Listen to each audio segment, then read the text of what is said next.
İnsanlar salihləri sevirlər, onları tərifləyirlər, lakin onları dəvət edən, islah edən, səhvlərini düzəldənləri sevmirlər. Misal olaraq deyirik ki, Muhammed sallallahu aleyhi və səlləm Peyğəmbər olaraq göndərilməmişdən əvvəl Məkkə əhli onu sevirdi, müşriklər sevirdilər. Hətta ona Muhammed Əmin deyirdilər.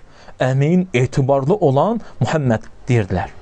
Çünki bilirdilər ki, salih insandır, salihləri sevirlər. Lakin nə zaman ki, Allah Azza və Cəllə onu Rasul olaraq, ümmətə, dəvətçi olaraq göndərdi, onlar bu dəvətə, haqq olan dəvətə düşmənçilik etməyə başladılar.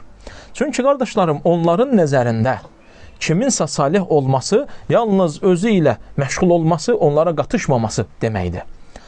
Allah Rasulü onları ən böyük bəladan qurtarmaq üçün bu dinlə gəldi. Tovhidlə gəldi, şirki aradan qaldırmaq üçün.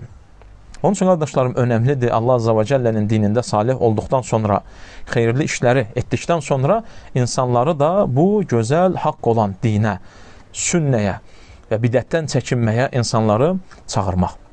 Qısa olaraq tövsiyəm bu qədər.